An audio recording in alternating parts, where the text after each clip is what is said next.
This is Help Wanted, the show that makes your work work for you. I'm Jason Pfeiffer, editor-in-chief of Entrepreneur Magazine.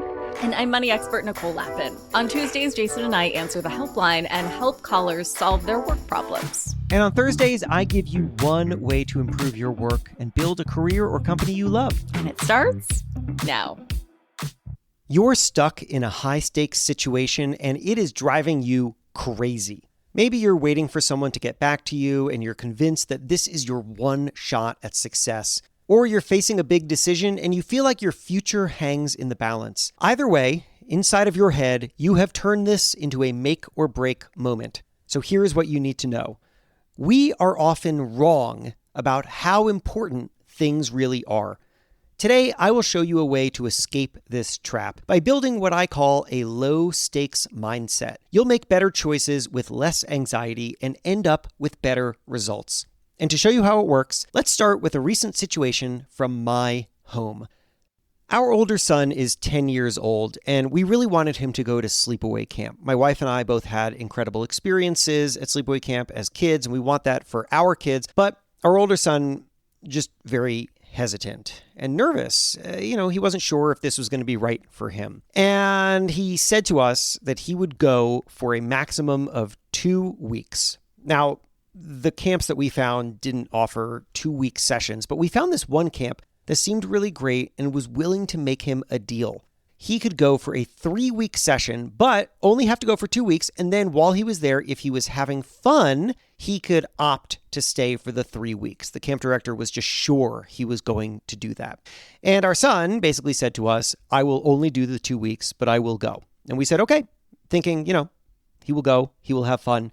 He will want to stay for that 3rd week. He left in late June. And then my wife, Jen, became obsessed with whether our son would stay for that 3rd week. She thought about it regularly. We talked about it all the time. She sent our sons messages trying to nudge him towards staying for that 3rd week.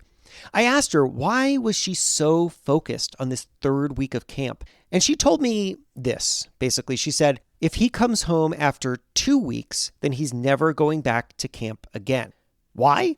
Well, her logic was this. Camp takes time to adjust to. And if our son only gave it 2 weeks, then he would miss that feeling of belonging and bonding with the camp and his bunkmates and all of that. But if he stayed for 3 weeks, that would be enough time to get him past those, uncomfortable early days. And he would really feel that love of camp, and he would want to return in the future. This is why she was so worried.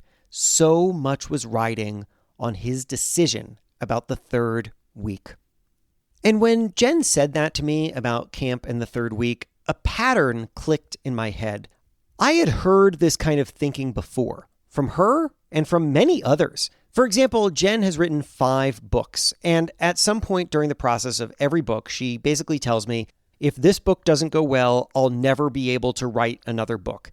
Meanwhile, a friend had applied for a job and told me, if I don't get this job, my career will be derailed. An entrepreneur I know was afraid to launch a product and said to me, if people don't like this first version, my whole business will die. In essence, everyone is saying the same thing. What happens next will change everything. That's what they're thinking. What happens next will change everything. But wait, do we actually know that? In truth, no, we do not. Like everyone, I can get caught up in this kind of thinking too, but I often manage to avoid it. For example, when Jen was worrying about our son's camp decision, I was just thinking, I hope he has fun and I do hope he stays longer, but it's fine if he comes home early. So I asked myself, why was I less concerned than Jen was? What was going on in my head that others might learn from? And then I realized, I have convinced myself that everything I see is only one data point in a much more complex calculation. We like to draw clean, basic, simple lines between things. A leads to Z. This child's decision today will dictate his actions tomorrow. This book's success will dictate opportunities tomorrow. But you know what? None of that is true. In reality, outcomes are driven by many invisible inputs. In the case of camp, we had no idea what our son was thinking or how the experience will impact him or how he'll grow and mature over the coming years. We have no clue how many data points will go into his decision about what to do with camp next summer. Therefore, we can't truly anticipate what's going to happen next or how today's decision will impact tomorrow's actions. And that shouldn't be a problem. That should be liberation. It means that the stakes are much lower than we think, and the future is much more flexible and shapeable. This is what it means to develop a low-stakes mindset. If you're stuck in a high-stakes thinking, like my wife was with camp or those other examples, these things where we're thinking the stakes right now in what I am doing or what I am waiting for or what I want to happen are so high, that high-stakes thinking, if you're stuck in that, here is how to bring those stakes down. Just follow this 3-step process. Step 1, start with your current scenario. For example, let's just keep going with the camp situation. You've already heard about it. That's the scenario. Step 2, imagine things not going the way that you wanted. In this case, that would mean that our son does come home after 2 weeks. All right. And now step 3, create 3 realistic positive outcomes from that thing happening that you didn't want to happen. You need to show yourself very logically how something bad can lead to something good. Make some true, realistic assumptions. Draw the line. For example, all right, let's say, so we're talking about camp and things not going the way that we wanted, which means that our son comes home after 2 weeks and then trying to imagine a positive outcome from that. Okay. Well, that seems easy enough. So he comes home after 2 weeks. Why? Because he was homesick, but he also had fun and he made great friends at camp. And some of those kids live near us. So we're going to set up play dates over the coming year and we're going to allow those friendships to flourish. And then next summer, our son will be excited to go back to camp with his friends and who will feel less homesick. I could easily come up with 2 more scenarios just like that, right? The point is there are infinite possible variations of a situation, infinite ways that life might unfold. We cannot be certain of any one path, which means that it's pointless to worry about which one we take. It's really just a question of what's within our control. We want things to work out clearly and perfectly, exactly the way that we wanted them to, and we struggle when we cannot control the outcomes ourselves. There's good news here, though.